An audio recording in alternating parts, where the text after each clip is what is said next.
कैसे हैं? आशा करता हूँ कि बहुत बहुत अच्छे होंगे। और जैसे कि आपको पता है, हरियाणा ग्रुप डी जो आप लोगों का न्यू वैकेंसी आ चुका है, और बहुत लोग कंफ्यूज हैं कि इसमें कौन कौन से प्रश्न और किस तरीके के पेपर पूछे जाते हैं। तो मैंने जो है स्पेशल ही आपके लिए जो 2026 की वैकेंसी है उसके लिए स्पेशल मॉडल पेपर जो है मैंने लॉन्च कर दिया है। और मुझे लगता है कि अगर आप हरियाणा ग्रुप डी में एक सीट पक्का करना चाहते हैं तो बिल्कुल अगर आप सिलेबस के अकॉर्डिंग पढ़ेंगे तो ही आपका सिलेक्शन होने वाला है। और बिल्कुल आपका जो सिलेबस है उसके बेस पर ही ये मॉडल पेपर बनना है, जिसमें आप लोगों के जो जो प्रश्न पूछे जाते हैं वो रीजनिंग हो, मैथ हो, हरियाणा जीके हो, साइंस हो, हिंदी हो, इंग्लिश हो, आपके सारे के सारे प्रश्न रखे हैं। जितना प्रश्न आप लोगों के एग्जाम हॉल में जिस चैप्टर से पूछा जाता है उसी तरीके से मैंने यहाँ पे रखा हुआ है। तो कहीं ना कहीं ये मॉडल सेट अगर आप देख लेते हो अंत तक तो आपको आइडिया तो लग ही जाएगा कि कहाँ से किस तरीके के प्रश्न आप लोगों के एग्जाम हॉल में पूछे जाते हैं। ठीक है। और बिल्कुल आपको सिलेबस के अकॉर्डिंग ही सिलेक्शन लेना है, तो पढ़ना पड़ेगा, तैयारी करना पड़ेगा। नहीं तो आप कहोगे कि बिल्कुल प्रश्न अलग आया है तो ये हो गया तो वो हो गया। नहीं, आपको अभी से बेहतर तरीके से स्टार्ट कर देना है तैयारी। वो भी देखिए, हम बिल्कुल फ्री में जो है हरियाणा ग्रुप डी की तैयारी करा रहे हैं। ये मॉडल पेपर पहला है और ये डेली क्लासेज अब आपको सुबह के 10 AM पे प्रोवाइड होने वाला है। तो आप लोग हमसे बिल्कुल जुड़ जाइए। जितने भी मेरे दोस्त इस क्लास को देख रहे हैं, जो भी मेरे दोस्त हैं, उनसे हम रिक्वेस्ट करेंगे कि आप लोग एक बार क्लास को जरूर लाइक कर दो। अगर आपको लगता है कि यहाँ पे जो है पढ़ना है और बिल्कुल आपके लिए अगर हम फ्री में इतना मेहनत कर रहे हैं तो आपका भी दायित्व बनता है कि मुझे सपोर्ट जरूर मिलना चाहिए। तो एक लाइक तो बनता है, और चैनल को सब्सक्राइब नहीं किए हैं तो चैनल को सब्सक्राइब भी कर लो और एक बार शेयर जरूर लगा दो। ठीक है। चलेंगे हम लोग पहले प्रश्न की ओर, और पहला प्रश्न सॉल्व कर देते हैं। पहला प्रश्न आपके सामने है, देखिएगा। हरियाणा के किस शहर को हार्ट ऑफ हरियाणा कहा जाता है, जो अपनी ऐतिहासिक और राजनीतिक महत्ता के लिए प्रसिद्ध है? क्वेश्चन नंबर पहला, पहले नंबर प्रश्न के जो राइट उत्तर है बताने की कोशिश कीजिए सभी लोग कि क्या होने वाला है। क्वेश्चन नंबर फर्स्ट, पहले नंबर प्रश्न के राइट उत्तर बताएंगे सभी लोग। हरियाणा के किस शहर को हार्ट ऑफ हरियाणा कहा जाता है, जो अपनी ऐतिहासिक और राजनीतिक महत्ता के लिए प्रसिद्ध है? तो जितने भी मेरे दोस्त बता रहे हैं जिंद, उनके बिल्कुल राइट उत्तर है। देखिए, बेसिक से हमने प्रश्नों को उठाया, एकदम हाई लेवल तक ले चलेंगे। अगर आप हमसे जुड़े रहते हैं तो बिल्कुल आपका तैयारी फ्री में कराया जाएगा, ये गारंटी है। तो आप कहीं ना कहीं डेली क्लास को करोगे तो ही बेनिफिट होने वाला है, सिलेक्शन होने वाला है। क्वेश्चन नंबर दूसरा देखिएगा। वर्ष 2026 के बजट और प्रशासनिक अपडेट के अनुसार हरियाणा का कौन सा जिला उत्तर भारत का सबसे बड़ा लॉजिस्टिक्स हब के रूप में विकसित किया जा रहा है? क्वेश्चन नंबर दूसरे के राइट उत्तर बताने की कोशिश करेंगे। अगर आपको पता है, ये करंट अफेयर का प्रश्न है। ठीक है। तो आप कमेंट बॉक्स में बताते चले, आप कमेंट बॉक्स में अपना उत्तर जरूर दें। तो जो भी मेरे दोस्त बता रहे हैं यहाँ पे कि जो है महेंद्रगढ़, महेंद्रगढ़ बिल्कुल आपका सही उत्तर है। अगर आपने ऑप्शन नंबर ए को चुना है तो ये बिल्कुल सही और सटीक उत्तर है। नेक्स्ट प्रश्न आपके सामने है, कह रहा है यहाँ पे क्वेश्चन नंबर 3, कुरुक्षेत्र में स्थित ब्रह्मा सरोवर को किस महापुराण में अत्यंत पवित्र और दिव्य जलाशय बनाया गया? क्वेश्चन नंबर 3, तीसरे नंबर प्रश्न के जो राइट उत्तर है बताने की कोशिश कीजिए सभी लोग। आपसे पूछा गया है, कुरुक्षेत्र में स्थित ब्रह्मा सरोवर को किस महापुराण में अत्यंत पवित्र और दिव्य जलाशय बनाया गया है? तो क्वेश्चन नंबर तीसरे के जो राइट उत्तर है जिन्होंने बताया है वामन पुराण, ऑप्शन नंबर ए वामन पुराण, ये आपका बिल्कुल सही और सटीक उत्तर है। अगर आपने ऑप्शन नंबर ए को चुन रखा है तो ये बिल्कुल राइट उत्तर है। नेक्स्ट प्रश्न की ओर चलेंगे और अगला प्रश्न आपके सामने है, प्रसिद्ध जो है हरियाणवी लोक रंगमंच यानी कि सॉन्ग के जनक के रूप में किसे जाना जाता है, जिन्हें हरियाणा का जो है शेक्सपियर भी कहा जाता है। वेरी वेरी इंपॉर्टेंट प्रश्न है। जितने भी मैंने प्रश्न आपको यहाँ पे करा रखा है, ये कहीं ना कहीं आप देखोगे तो बहुत बहुत ज्यादा महत्वपूर्ण प्रश्न है। प्रसिद्ध हरियाणवी लोक रंगमंच के जनक के रूप में किसे जाना जाता है, जिन्हें हरियाणा का शेक्सपियर भी कहा जाता है। तो जो भी मेरे दोस्त बता रहे हैं, Deepchand Bahman, Deepchand Bahman, option number B आपके बिल्कुल सही और सटीक उत्तर है। नेक्स्ट प्रश्न की ओर चलेंगे और अगला प्रश्न आपके सामने है। क्या कह रहा है आपका अगला प्रश्न?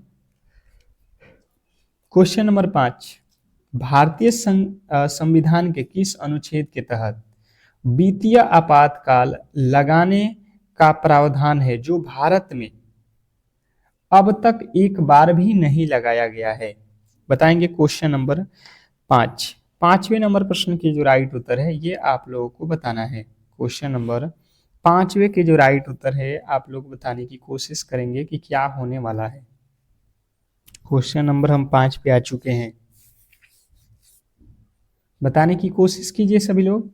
भारतीय संविधान के किस अनुच्छेद के तहत वित्तीय आपातकाल लगाने का जो है प्रावधान है, जो भारत में अब तक एक बार भी नहीं लगाया गया है? तो जो भी मेरे दोस्त बता रहे हैं, अनुच्छेद 360 वित्तीय आपातकाल, जो कि भारत में अब तक एक बार भी नहीं लगा है, ये आपका बिल्कुल सही और सटीक उत्तर है। नेक्स्ट प्रश्न की ओर चलेंगे और अगला प्रश्न है कि जो है वाहनों के पीछे का दृश्य देखने के लिए किस प्रकार के दर्पण का उपयोग किया जाता है, जिससे छोटा और सीधा प्रतिबिंब बनता है? बताएंगे। बहुत इंपॉर्टेंट है, साइंस का प्रश्न है और आपसे हम रिक्वेस्ट करेंगे कि जितने भी मेरे दोस्त जो इस क्लास को लाइक नहीं किए हैं, तो आप क्लास को लाइक कर लो और चैनल को सब्सक्राइब कर लो, अगर आपको ये डेली क्लास करना है तो। क्योंकि अब ये डेली क्लासेस चलेगा, आपको बिल्कुल बिल्कुल ये जो है आपके सिलेबस के अकॉर्डिंग ये डेली क्लासेस बिल्कुल फ्री में चलने वाला है, तो आप कहीं ना कहीं क्लास से बिल्कुल जुड़ जाओ। तो उत्तल दर्पण जो है, हम लोग उत्तल दर्पण का उपयोग करते हैं पीछे के वाहनों को देखने के लिए, ठीक है, साइड मिरर के रूप में आप कह सकते हो। नेक्स्ट प्रश्न आपके सामने है, मानव शरीर की किस ग्रंथि को मास्टर ग्रंथि कहा जाता है, क्योंकि यह अन्य सभी अंतःस्रावित ग्रंथि के हार्मोन स्राव को नियंत्रित करती है? क्वेश्चन आपके सामने 7वें नंबर प्रश्न के जो राइट उत्तर है बताने की कोशिश करेंगे सभी लोग। क्वेश्चन नंबर 7 पे आ चुके हैं, सभी लोग बताएंगे क्या होने वाला है। मानव शरीर की किस ग्रंथि को मास्टर ग्रंथि कहा जाता है, क्योंकि यह अन्य सभी अंतःस्रावित ग्रंथि के हार्मोन स्राव के नियंत्रित करती है? तो जिन्होंने बताया है 7वें नंबर प्रश्न के राइट उत्तर पीयूष ग्रंथि, उनके बिल्कुल सही और सटीक उत्तर है।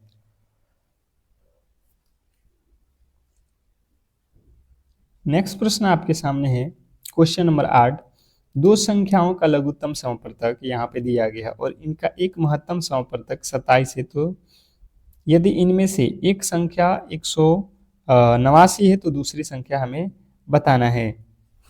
आपको मैंने बताया हुआ है गणित में HCF एलसीएम बहुत इंपॉर्टेंट होता है। इसका फॉर्मूला क्या कहता है? एलसीएम गुणे HCF बराबर पहली संख्या गुणे दूसरी संख्या। अब देखिएगा, एलसीएम जो दिया गया है उसको आप लिख सकते हो और HCF कितना है? 27 है, 27 लिख लो बराबर पहली संख्या दिया हुआ है 189, तो दूसरी संख्या हमें बताना है, ठीक है।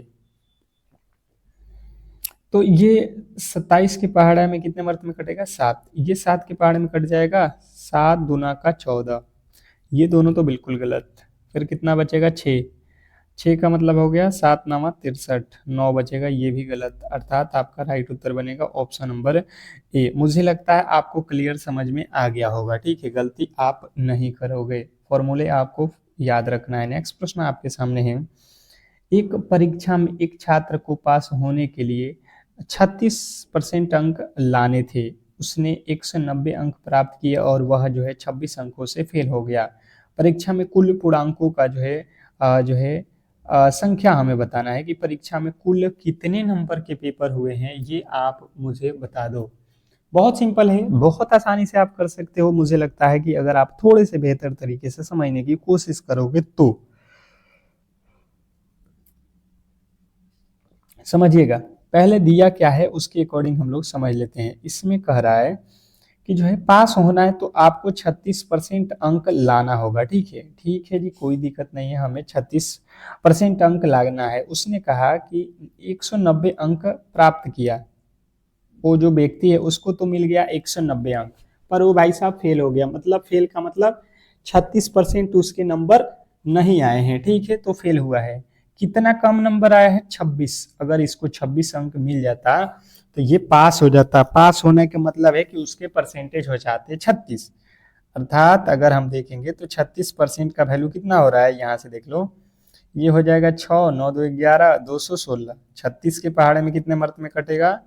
तो 1% का वैल्यू आपका आ जाएगा 6। इसने कहा है कि टोटल पूर्णांक, तो टोटल परसेंटेज में वैल्यू कितना होता है आपका? टोटल जो आपका परसेंटेज में मार्क होगा वो 100% का ही पेपर होता है। तो आप 100% अर्थात 6 में 100 से गुणा करोगे तो 600 नंबर का जो है आपका पेपर था। ऑप्शन नंबर बी जो है आपके बिल्कुल सही और सटीक उत्तर है। नेक्स्ट प्रश्न की ओर चलेंगे और अगला प्रश्न आपके सामने है। कह रहा है यहाँ पे, दिए गए विकल्पों में से विषम को जो है चुने। Question number 10। 10वें नंबर प्रश्न के जो राइट उत्तर है बताने की कोशिश कीजिए सभी लोग। इसने कहा है कि दिए गए विकल्पों में से विषम शब्द को चुने। अगर आपको पता है तो आप कमेंट बॉक्स में अपने राइट उत्तर जरूर दें। कुरुक्षेत्र, पानीपत, प्लासी, सोनीपत, इसमें से अलग कौन है? Question number 10। तो आप देखो यहाँ पे कुरुक्षेत्र, पानीपत, सोनीपत ये हरियाणा के जिले हैं, जबकि प्लासी क्या है? प्लासी पश्चिम बंगाल में स्थित एक ऐतिहासिक युद्ध स्थल है। तो हमारा अलग क्या हो गया? Option number C. अगर आपने भी ऑप्शन नंबर सी को ही चुना है तो बिल्कुल सही उत्तर है। नेक्स्ट प्रश्न आपके सामने है, यद्यपि शब्द का सही संधि विच्छेद निम्नलिखित में से कौन सा होने वाला है? बहुत बहुत इंपॉर्टेंट है, बताने की कोशिश करेंगे सभी लोग। जितने भी मेरे दोस्त इस क्लास को देख रहे हैं, बिल्कुल आप लोगों से रिक्वेस्ट है कि क्लास को लाइक करके चैनल को जरूर सब्सक्राइब कर लो। अगर आपको एक सीट पक्का करना है तो कहीं ना कहीं आपको बेहतर तरीके से जुड़ना पड़ेगा, और आपके लिए ही ये स्पेशल क्लास मैंने लॉन्च किया है और बिल्कुल फ्री है। तो बिल्कुल सभी लोग डेली क्लास को कीजिए। यद्यपि का क्या हो जाएगा? संधि विच्छेद। यदि द आधा है तो छोटी दी में चेंज हो जाएगा अपी। बिल्कुल आपके राइट उत्तर हो जाएंगे ऑप्शन नंबर बी। मुझे लगता है कि क्लियर आपका राइट उत्तर ऑप्शन नंबर बी है। नेक्स्ट प्रश्न की ओर चलेंगे और अगला प्रश्न आपके सामने है। क्वेश्चन नंबर 12 कह रहा है, जो सब कुछ जानता हो इस वाक्यांश के लिए एक उपयुक्त शब्द क्या होगा? जो सब कुछ जानता हो, जो सब कुछ जानता हो वाक्यांश के लिए एक शब्द क्या होने वाला है? Question number 12। 12वें नंबर प्रश्न के राइट उत्तर बताएंगे सभी लोग। जो सब कुछ जानता हो उसके लिए एक शब्द होता है सर्वज्ञ। जो सभी कुछ जानता हो उसे बोलते हैं हम लोग सर्वज्ञ। अगर आपने भी ऑप्शन नंबर बी को ही चुना है तो ये बिल्कुल सही और सटीक उत्तर है। नेक्स्ट प्रश्न आपके सामने कह रहा है, हरियाणा भूगोल से रिलेटेड प्रश्न आप लोगों से पूछा जा रहा है। हरियाणा के भूगोल से, हरियाणा का कौन सा प्राकृतिक भाग सबसे बड़ा है जो राज्य के कुल क्षेत्रफल का लगभग 93% से अधिक हिस्सा कवर करता है? Question number 13। 13वें नंबर प्रश्न के जो राइट उत्तर है बताने की कोशिश कीजिए सभी लोग। क्वेश्चन नंबर 13 पे आ चुके हैं।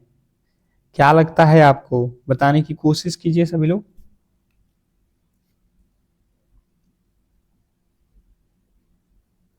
तो समतल मैदानी भाग अगर आपने बताया है ऑप्शन नंबर सी तो ये बिल्कुल सही उत्तर है।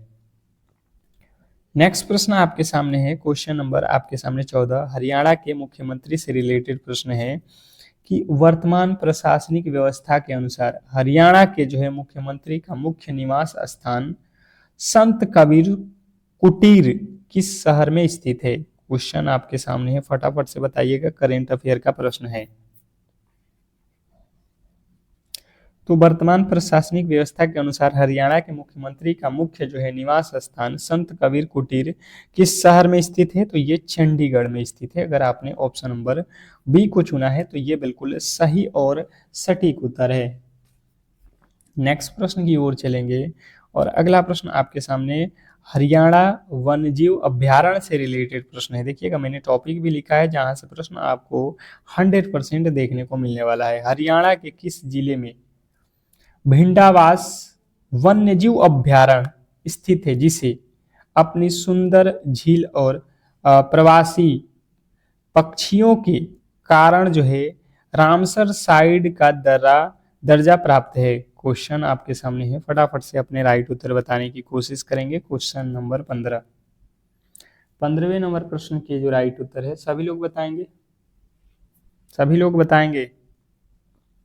तो जिन्होंने बताया है झज्जर, झज्जर बिल्कुल आपके राइट उत्तर है, झज्जर ऑप्शन नंबर जो है आपका ए। नेक्स्ट प्रश्न आपके सामने है, कर आपका अगला प्रश्न हरियाणा का इतिहास से रिलेटेड प्रश्न है।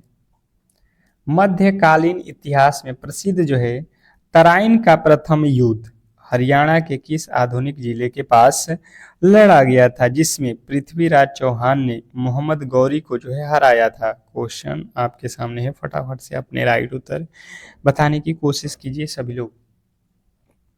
जो भी मेरे दोस्त देख रहे हैं इस क्लास को, तो बिल्कुल आप लोगों से रिक्वेस्ट है कि हर एक प्रश्न के राइट उत्तर आप खुद से बताने की कोशिश करेंगे। करनाल जो है आप लोगों के राइट उत्तर है। ये कहाँ पे लड़ा गया था तराइन का युद्ध? तो करनाल। नेक्स्ट प्रश्न आपके सामने है, हरियाणा उद्योग से रिलेटेड प्रश्न पूछ रहा है कि हरियाणा के किस शहर को भारत की सिलिकॉन वैली या मिलेनियम सिटी के रूप में जाना जाता है, जो वैश्विक आईटी और ऑटोमोबाइल हब है? क्वेश्चन नंबर 17, 17वें नंबर प्रश्न के जो राइट उत्तर है बताने की कोशिश कीजिए सभी लोग। क्वेश्चन नंबर 17, 17वें नंबर प्रश्न के जो राइट उत्तर है बताने की कोशिश कीजिए सभी लोग। तो जो भी मेरे दोस्त बता रहे हैं गुरुग्राम, उनके बिल्कुल सही उत्तर है गुरुग्राम। जिन्होंने ऑप्शन नंबर बी को चुना है गुरुग्राम, उनके बिल्कुल राइट उत्तर है। नेक्स्ट प्रश्न की ओर चलेंगे और अगला प्रश्न आपके सामने है। कर आपका अगला प्रश्न हरियाणा की भाषा और साहित्य से रिलेटेड प्रश्न कि हरियाणवी भाषा को मुख्य रूप से किस लिपि में लिखा जाता है, जो हिंदी भाषा की भी आधिकारिक लिपि है? क्वेश्चन आपके सामने 18वें नंबर प्रश्न के राइट उत्तर बताएंगे सभी लोग।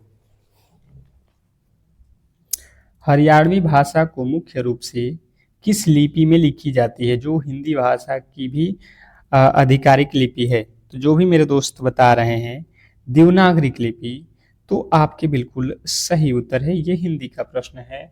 आप ध्यानपूर्वक देखेंगे, हर एक प्रश्न आपके लिए बहुत बहुत इंपॉर्टेंट है।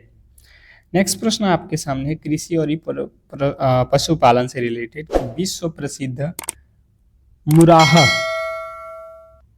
नस्ल की भैंस जो अपने जो है अत्यधिक दूध उत्पादन के लिए जानी जाती हैं को हरियाणा में स्थानीय रूप से किस नाम से पुकारा जाता है? क्वेश्चन नंबर 19वें नंबर प्रश्न के जो राइट उत्तर है, जो भी मेरे दोस्त बता रहे हैं, काला सोना के रूप में जाना जाता है।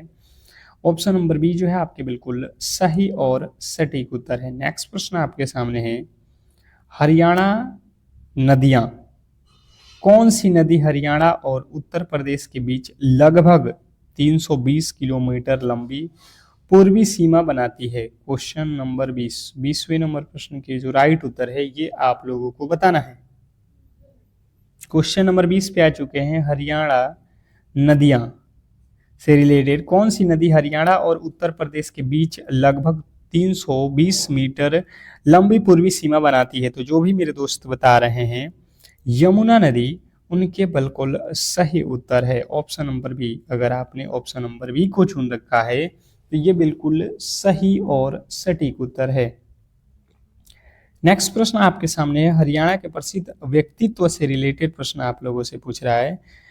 ओलंपिक स्वर्ण पदक विजेता नीरज चोपड़ा जिन्होंने भाला फेंक में भारत का नाम वैश्विक स्तर पर चमकाया है, हरियाणा के किस जिले से संबंधित रखते हैं? क्वेश्चन नंबर आपके सामने 21वें नंबर प्रश्न के जो राइट उत्तर है ये आप लोगों को बताना है। क्वेश्चन नंबर 21 पे आ चुके हैं।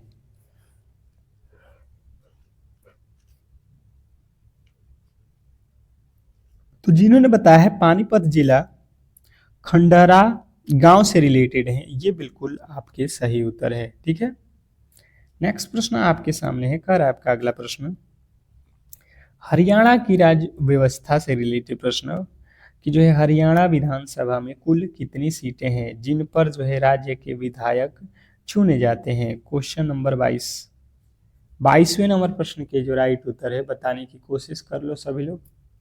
क्वेश्चन नंबर 22 पे आ चुके हैं और कह रहा है कि हरियाणा की राज्य व्यवस्था से रिलेटेड कि हरियाणा विधानसभा में कुल कितनी सीटें हैं जिन पर जो है राज्य के विधायक चुने जाते हैं? तो ये जो है 90 सीटें हैं। अगर आपने ऑप्शन नंबर बी को चुन रखा है तो बिल्कुल सही उत्तर है। नेक्स्ट प्रश्न आपके सामने है, बताने की कोशिश करेंगे सभी लोग। क्वेश्चन नंबर जो है अगला प्रश्न है, हरियाणा के लोक नृत्य से रिलेटेड प्रश्न कि हरियाणा का वह कौन सा प्रसिद्ध लोक नृत्य है जो पुरुषों और महिलाओं दोनों द्वारा जो है होली के त्यौहार के दौरान किया जाता है और इसमें प्रश्न उत्तर किस शैली होती है? क्वेश्चन नंबर 23वें नंबर प्रश्न के राइट उत्तर बताएंगे सभी लोग।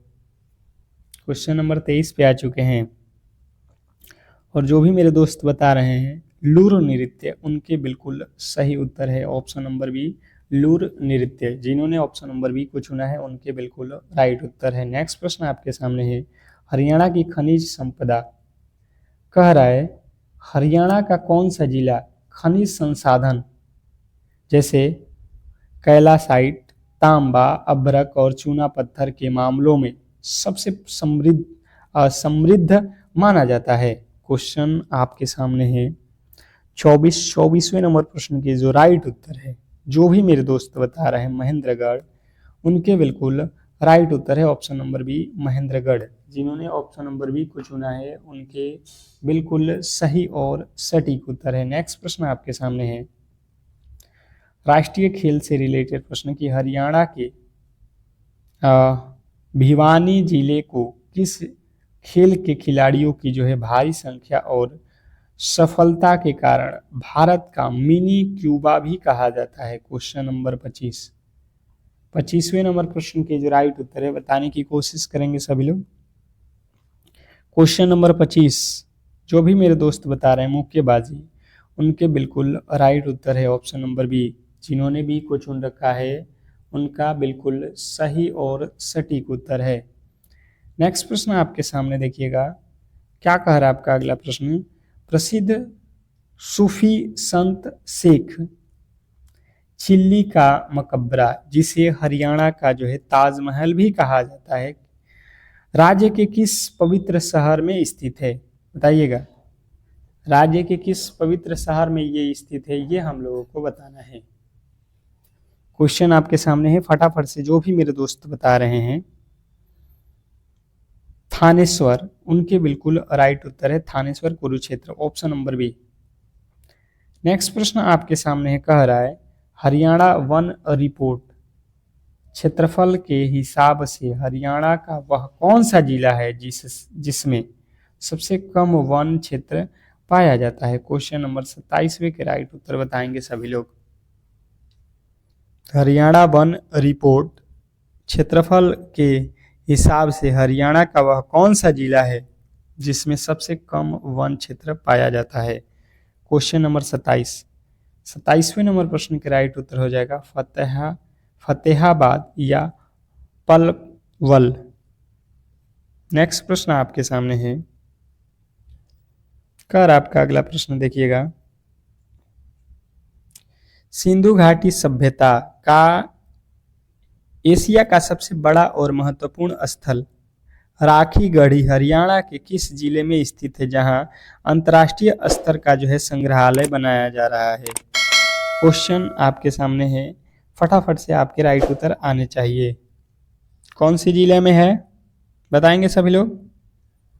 कौन सा जिला में पड़ता है सिंधु घाटी सभ्यता का सबसे बड़ा महत्वपूर्ण स्थल राखीगढ़?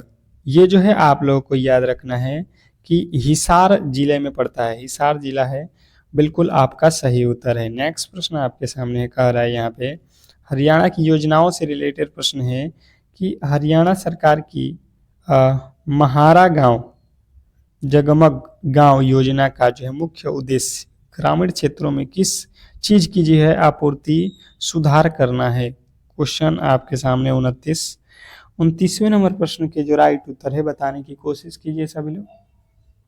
क्वेश्चन नंबर 29 के राइट उत्तर जो भी मेरे दोस्त बता रहे हैं, 24 घंटे निर्बाध बिजली आपूर्ति, ये बिल्कुल सही उत्तर है, ऑप्शन नंबर बी। नेक्स्ट प्रश्न आपके सामने है, कह रहा है हरियाणा पर्यटन निगम का मुख्य प्रतीक क्या है और इसके सभी पर्यटन केंद्रों के नाम किस आधार पर रखे गए हैं, बताएंगे। क्वेश्चन नंबर 30 के राइट उत्तर क्या होने वाला है?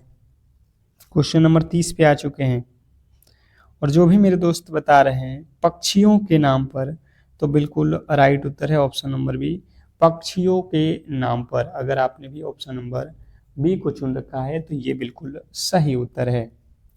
नेक्स्ट प्रश्न आपके सामने देखिएगा, लिखा हुआ है, मैथ का प्रश्न है, प्रतिशत से रिलेटेड, परसेंटेज।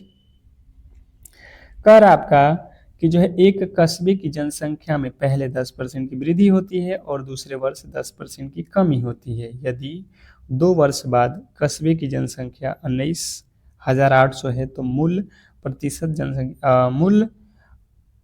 जनसंख्या क्या है, मतलब प्रारंभ में जो है जनसंख्या क्या है, ये हम लोगों से पूछा गया है।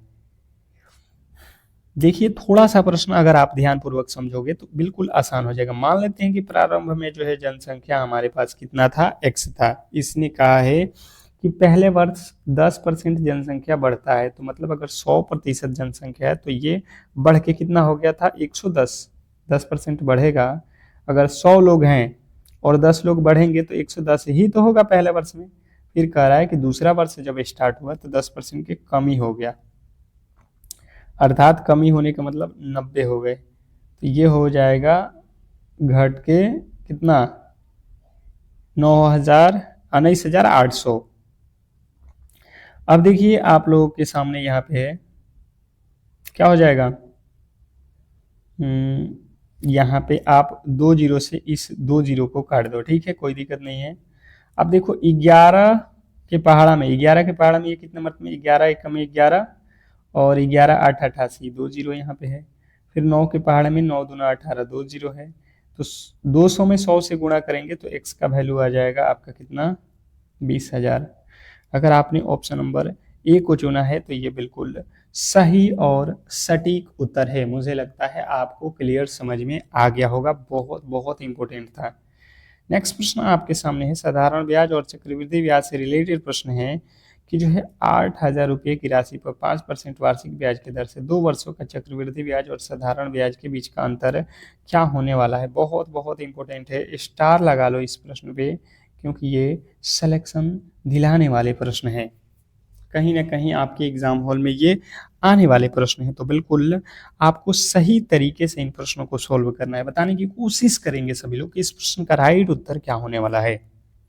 देखिए अंतर बराबर एक फॉर्मूला होता है, अंतर बराबर फॉर्मूला होता है P गुणे R बटे 100 गुणे R बटे 100। ये फॉर्मूला अगर आप याद रखे हैं तो बिल्कुल सोल्व कर सकते हैं। ये कितना है, P मूलधन कितना है 8,000 और R का वैल्यू दर कितना है 5% गुणे 5% बटा 100। मैंने R बटा 100 2 बार लिखा है, अर्थात 2 वर्ष है, ठीक है। 2 वर्षों का ये फॉर्मूला होता है, 2 जीरो से 2 जीरो और ये आपका 1 जीरो से 1 जीरो कट जाएगा। 5 के पहाड़े में 5 दूना का 10, 2 के पहाड़े में 4 दूना का 8, तो 4 पचे 20 जो है हमारा बिल्कुल सही और सटीक उत्तर है। अगर आपने भी ऑप्शन नंबर बी को ही चुना है तो बिल्कुल राइट उत्तर है। नेक्स्ट प्रश्न आपके सामने है, समय दूरी और चाल से रिलेटेड प्रश्न है।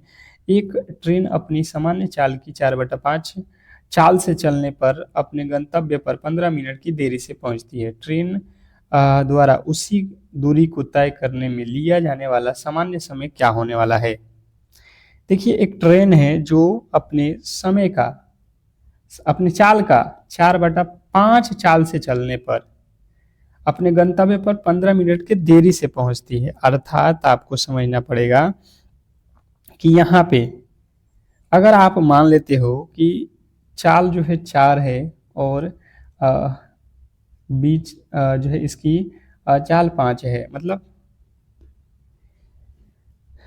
यहाँ पे सामान्य चाल अगर आप मान लेते हो ए है, ठीक है, और अंतिम चाल बी है, तो इन दोनों के बीच का जो डिस्टेंस है, मतलब दूरी है, अगर आप तय करने जाओगे तो यहाँ पे हम देख रहे हैं कि 1 मिनट का अंतर हो रहा है, ये कह रहा है नहीं 15 मिनट का अंतर हो रहा है, मतलब एक चाल का अंतर हो रहा है, ये कह रहा है 15।